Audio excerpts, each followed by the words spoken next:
Howdy, howdy. This is Cubbypotamus, and it's a great day because we are looking at new pods. Now, being autistic, we are often assumed to be or accused of being quite rude. And, well, why is that? Well, I guess to start, it's not from, being, well, I guess arrogant or whatever, I guess rude in intention. But it's just the way that we think. We've often been, I guess, accused or whatever, for lack of a better word, of being quite literal. And I think people kind of misunderstand that, why we're so literal.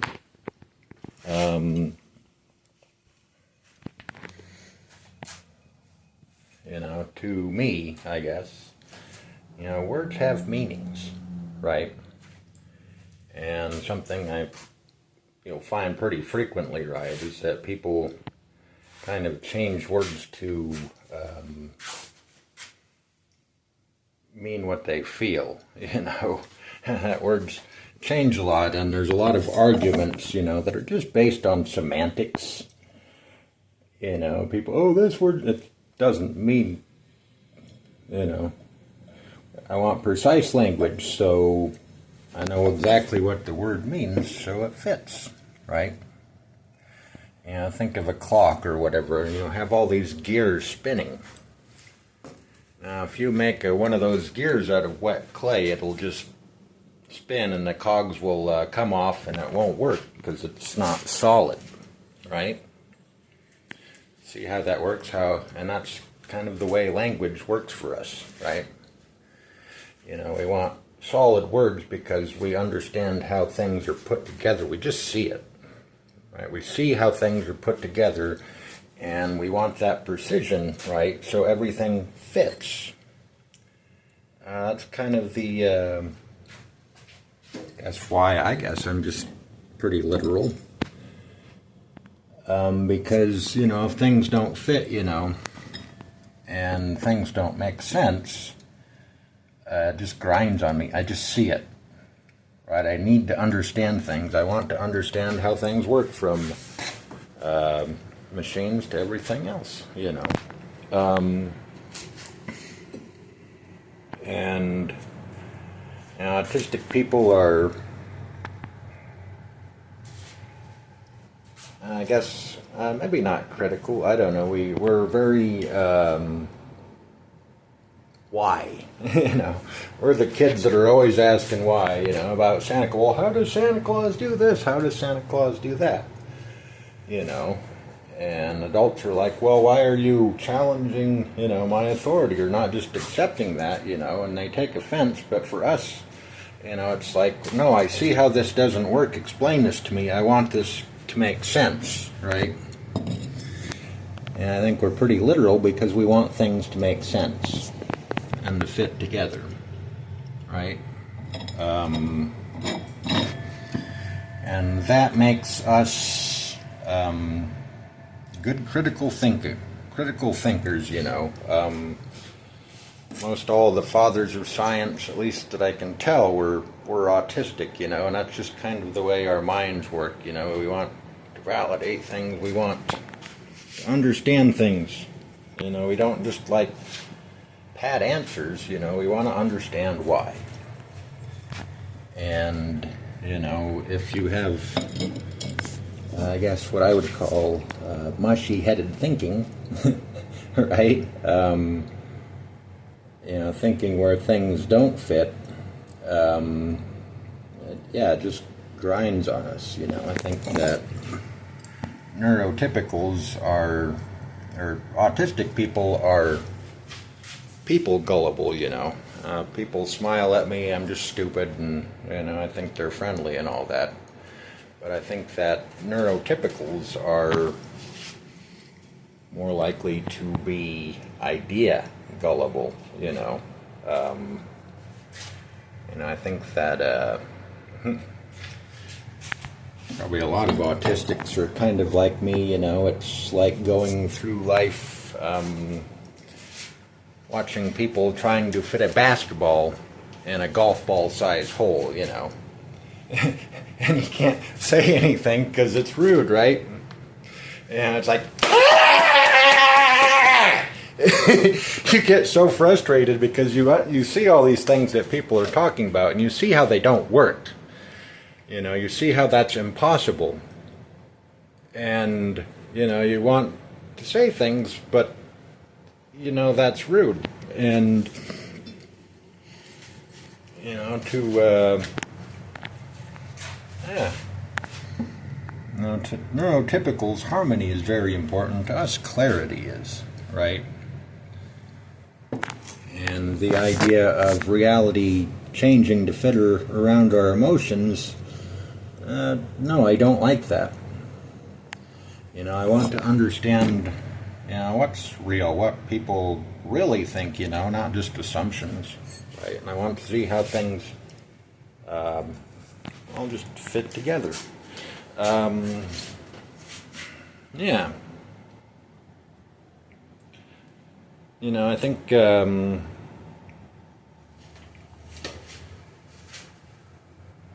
yeah.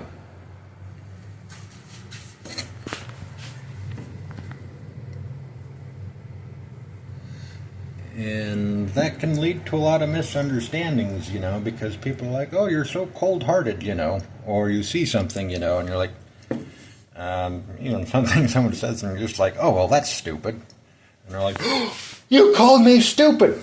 I'm like, I didn't call you stupid. I called that stupid. Right? See the literal language? See? Stupid, Carry the 2, add the 4, stupid. See? You're calling me stupid. I didn't say that. Right? If an autistic person says that's stupid, that's probably in reference to the idea. But neurotypicals tend to take that personally, right? In a lot of ways, I'm kind of very detached from my ideas. I think that ideas change, and I think they're subject to scrutiny. And I think people tend to identify, with their ideas and to just take them very personally. But, people change their minds all the time, right? And, if, there's a lot of ideas that I used to believe that I don't anymore, and ways I used to be, but I'm still the same person, and there's a great separation there,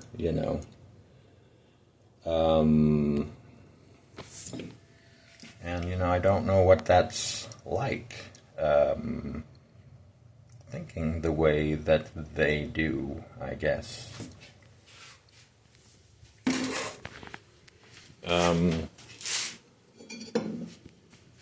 Yeah, and it's not suited, I guess, too well to social harmony being this way. And,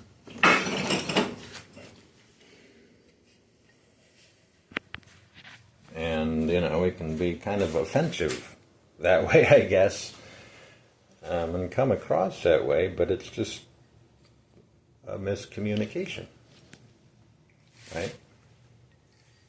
And just a misunderstanding about things,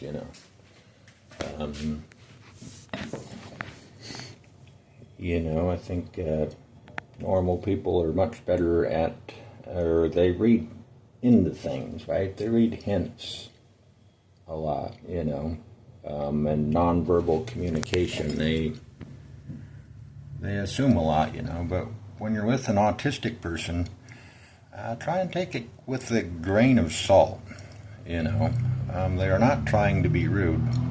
They just don't understand. And I think that's something that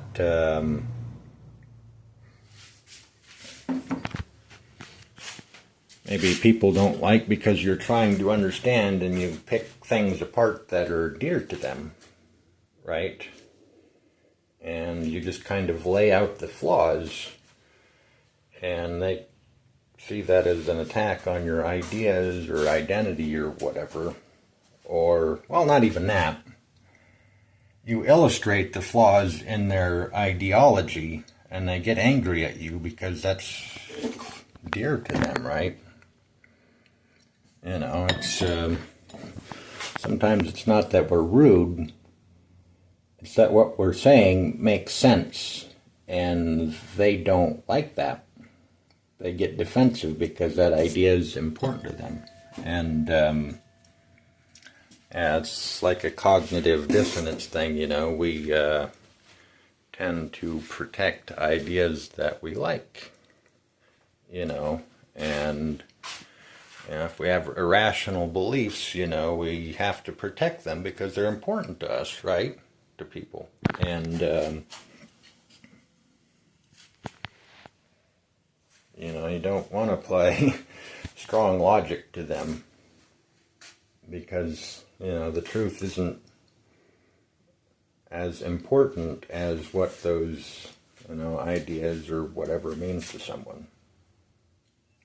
Right? But for me, you know, I think that a great debate is two people getting together and thinking, you know, okay, well, how can we rip, you know, what we're supporting at the shreds in a million ways, right? That's how science works. You have an idea and you disprove it, you know. And if you can't rip it apart and what remains, well, that's true, right? And if you can, then, well, good deal, because you eliminated what's wrong. And, yeah, it's that idea of just not accepting ideas, not taking anyone's word for things. Because I want to understand, right? You know, there's proscriptive thinking, or proposition-based thinking, and observation-based thinking. Proposition-based thinking is, you know, I have a proposition, I put it out there, and I find facts that support that proposition. Observation-based thinking is thinking that starts with observation and comes up with ideas of why it's that way. Right? These are very different things. And proposition-based thinking is designed to support whatever you want to believe, right? You know, if you come up with a proposition, you know, it's a big world out there, and there's so many things that you can, you know, anecdotes or whatever that you can use to support that. You know, you can believe anything if you want to. Right? But that's very different than making observations and tearing things down. Right? You know, and at the end of the day, I want to understand what's true, whether it hurts or not. You know, I'm not afraid of the truth. I'm afraid of just suffering for believing something that's not true. You know, I mean, who can't think of, you know, sitting for hours and hours just worrying about things that turn out to be nothing, you know. You know, and if you're believing something that's not true and hurting over that, you know, you're hurting for nothing, and you change your beliefs and those hurts go away. Right? And I find that being in touch with, well, reality, you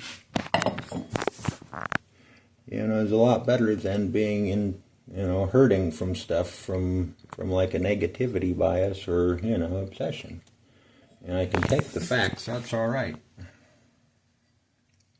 But what I don't want to do is be hurting because I'm just wrong about something or not thinking clearly.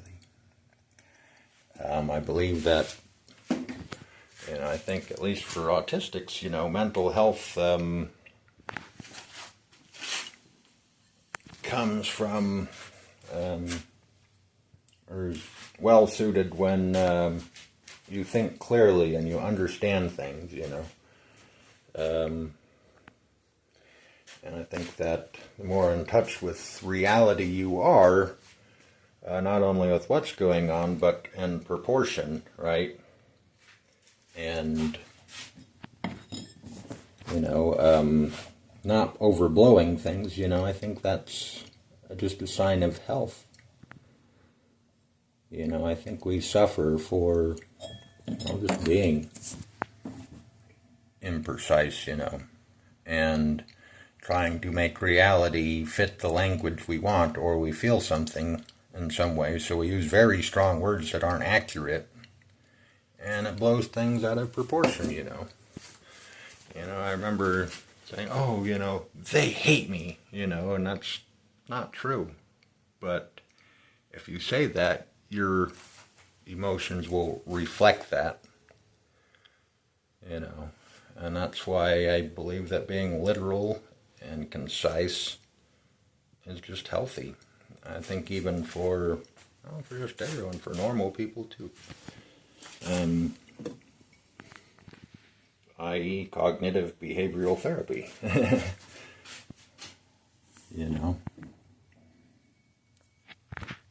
Clear, accurate, non-distorted thinking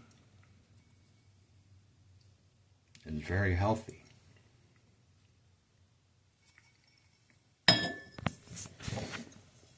Yeah.